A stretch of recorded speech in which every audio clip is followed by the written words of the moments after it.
Since I wasn't raised in Christ my whole life, I've always thought that if you work hard and you're consistent, then you will get your desired outcome, results will come.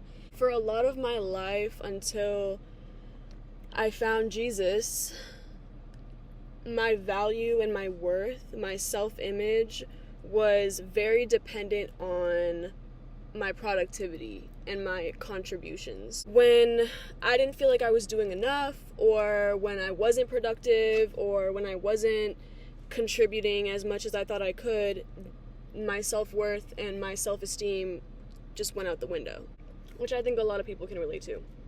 We live in such a fast-paced world, you know? When I didn't feel enough, or I didn't feel like I was where I wanted to be, I told myself, well, if you want to be where you want to be, you better work harder. Even when I felt like I was trying my very best, my entire self-image would crumble when I didn't get the results that I wanted. Which we'll get more into that. No, we won't.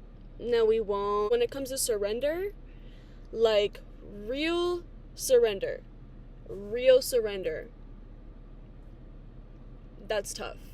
That's really tough when you're the type of person that is conditioned to think that if you want to get where you want to be in life, the only way you're going to get there is by working hard and by putting in more effort than anybody else. That's the only way. That type of mindset led me down such a dark path. And to anybody watching this, know that even if you're not making millions of dollars or even thousands of dollars, or even if you're not making any money at all, you are enough, okay? And you're loved.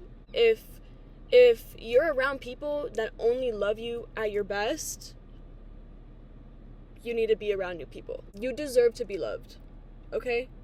Even when you don't feel worthy of it, because you are worthy of it. And surrender, it takes practice. It really does. When you're grasping at control,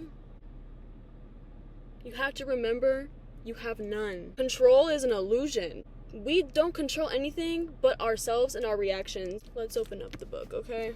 The first pretty significant example of full surrender that I remember reading in the Bible is Abraham. Genesis 22.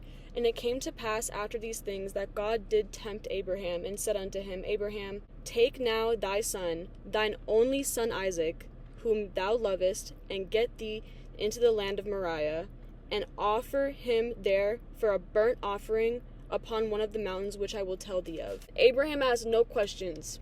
Abraham said, I trust you, God. If this is what you need me to do, I don't understand it, but I'm gonna do it. So Abraham brings Isaac to this mountain, and when they get there, Isaac is like, where's the offering? Behold the fire and the wood, but where is the lamb for a burnt offering? And Abraham said, my son, God will provide himself a lamb for a burnt offering. So they went both of them together, and they came to the place which God had told him of. And Abraham built an altar there, and laid the wood in order, and bound Isaac his son, and laid him on the altar upon the wood. And Abraham stretched forth his hand, and took the knife to slay his son. But the angel stopped him. I was living a life without surrender to anyone or anything, okay? I wouldn't listen to my parents, I would not listen to my teachers, and I would not listen to law enforcement sometimes. I had no God, and I would literally make fun of and mock people that did have a God. Lord, please forgive me. Had a very closed mind, closed heart. I was not going to let anyone or anything tell me that I was not in control of myself or my life. And because of that, I couldn't even recognize blessings that were right in front of me because I was grasping for control. At every chance I could get, I was grasping for control. Made me depressed. I didn't even see a purpose in living.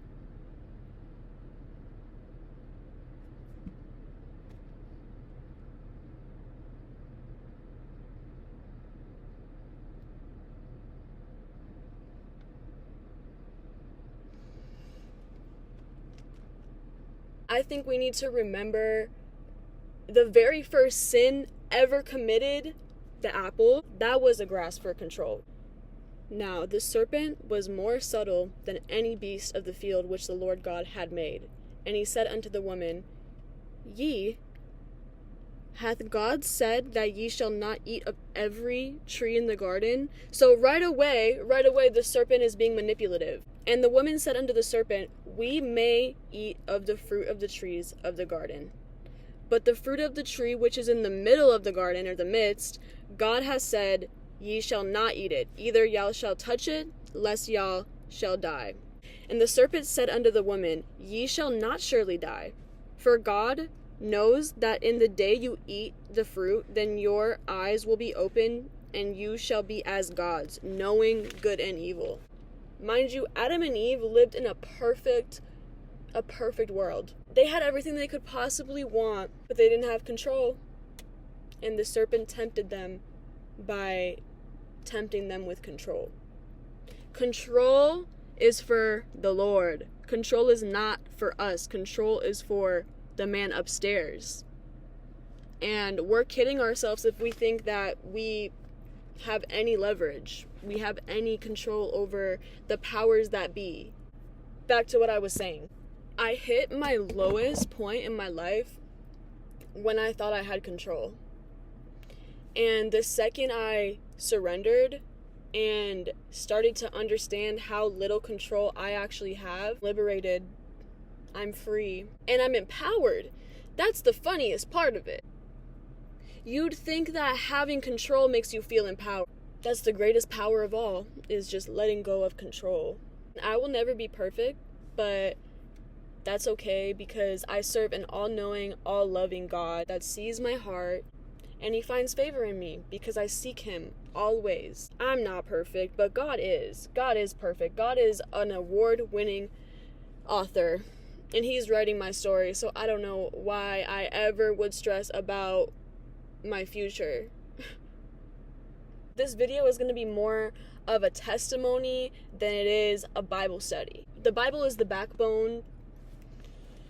The Bible has given me this wisdom, but a lot of it is just personal stuff that we all deal with whether we're Christian or not. Second part I'm going to talk about is sacrifice. Sacrifice. What have you sacrificed? Sacrifice is another thing, just like surrender, that takes practice. It doesn't come naturally. You feel like doing it, so you go do it. You don't feel like doing it, you're not gonna do it. You're not gonna do it. You're not gonna do it. You're not gonna do it. I'll give an example. Anyways. So I just started going to church not too long ago. The first time I tried to go, my social anxiety stopped me from even getting out of the car. And then I started making excuses, like, oh, I don't have time for church, I gotta sell this house, I gotta have this meeting. There's a million things that could get in the way of your time with God if you allow them to. And that's why if you're not intentional about your faith, you'll slip away from it. Because, again, we live in such a fast-paced world that makes everything else seem more important than the only thing that's really important. And it's really, really, really, really easy to make excuses for ourselves, for anything, not just church, for the gym. I do not like working out, but you know what? It makes me feel good after. I feel healthy, I feel stronger. I know it's something I need to do to feel like myself, and if I don't do it, I will feel 10 times worse than if I just get in there. And even if it's a short workout, even if I can just get a few reps in, I will feel 10 times better than if I skip it. And the same goes for church. My church service starts at 8 in the morning. You think I want to get up that early on a Sunday? No. But what God does for me, and what God has done for me, that's the least I can do. I still get caught in patterns where when things don't work out the way I wanted them to work out, I blame it on my efforts. When really, it's God's will. If it didn't happen, God didn't want it to happen for one reason or another. And all I can ask for is understanding. It's not my call to make. Sacrifice. Sacrificing our time for God. We're sacrificing pleasure for God. And it can feel like such a loss in the moment. But what God can give us is so much better than anything we can even imagine for ourselves. I'm a walking testimony, okay? Because I thought my life was going to be so different, but this is way better. This is way better than what I thought it was going to be. And maybe, hopefully, you guys are hearing me. Hopefully, you guys are picking up what I'm putting down. If you haven't been through it, it's really hard to explain. But those of you who know. And then I'm going to go over this one last part because I think a lot of people need to hear it, and I think I need to hear it too. Again, such a fast-paced world. Like, we're all just in this, like, rat race where it's like, okay, like, I can't be happy in this moment because I don't have this yet, or I'm not here yet, or I don't have that yet. Like, I can't. And a lot of times it's money. Like, for me, when I feel like I need money, like when I'm stressing about the bills, I do not allow myself to have an inch of fun. That's no way to live. That is no way to live. All we have is the present moment. It's ironic because the past and the future are always taking us away from the present. Since we're talking about money, I'm going to read Psalm 49. They that trust in their wealth and boast themselves in the multitude of their riches, none of them can by any means redeem his brother, nor give to God a ransom for him. For the redemption of their soul is precious, and it ceaseth forever, that he should still live forever and not see corruption. For he seeth that wise men die, likewise the fool and the brutish person perish, and leave their wealth to others. Don't serve money and riches as your God. Because when you die, you can't take it with you. KJV just gets me every time. Like, what did I just read? Last point we're gonna touch on. So we've touched on surrender, very difficult. We've touched on sacrifice, and now we're gonna touch on trust. David, my lover, David taught us so much about how we should be addressing God, how we should be talking to him. I want to read Psalm 40.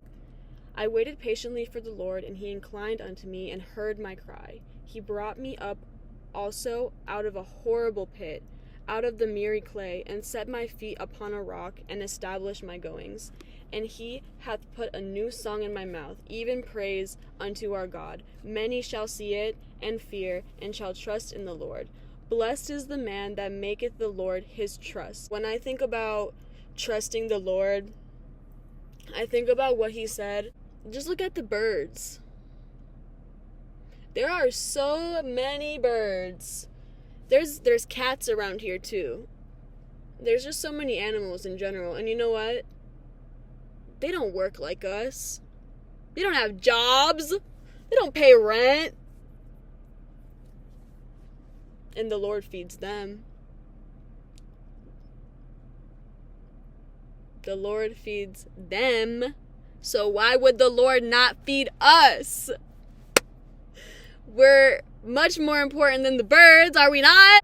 God has already been so good to you. So why would he not continue to be good to you? I saw Justin Bieber posted something that I really want to repeat.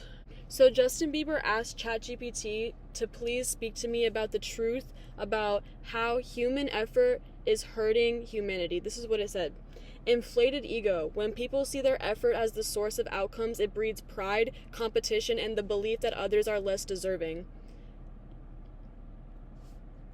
Inequality. Effort is not equally rewarded. Some are born with huge advantages. Overemphasizing effort ignores luck, privilege, and systematic factors, blaming individuals for circumstances beyond their control. Exhaustion and burnout. The just work harder mindset glorifies relentless striving, leaving mental, emotional, and physical health behind. Disconnection from grace and dependence. When all credit goes to human effort, people lose sight of the ways we rely on community, nature, or spiritual grace, isolating themselves and eroding humility. 5. Moral distortion. Effort can justify questionable actions. I worked hard, so I'm entitled, which can excuse greed, exploitation, or unethical choices. Here's a concise mantra that captures the idea. I work, but all comes from grace. My hands respond, not claim. My effort flows, but the seed and rain are gifts I cannot claim. I act with hands and heart, yet every breath and blessing comes from you. I do what I can, the rest of life is moving through me. I tend the garden, but the sun and the soil are not mine. I respond, I serve, all grace, no ego. I love that. I simply love that. And he writes, Jesus teaches that our effort is simply a response to being gifted life and forgiveness. Jesus becomes the prize, and growth becomes something you desire because of the grace we received. We are already so blessed with what we have. Being alive, breathing, walking, having the ability to speak words, those are all gifts. Those are all gifts from God. And everything else we do is just a response to that. We did not give ourselves life. We did not create ourselves. We will destroy ourselves, though, if we don't run back to God. Because God pulls the strings, okay? And that's the last thing I'm going to say. I've been filming for 45 minutes. I hope you all feel the love of God like I do. Because it is truly unmatched. Truly amazing. Thanks for tuning in. Bye, darlings. Mwah, mwah, mwah, mwah, mwah.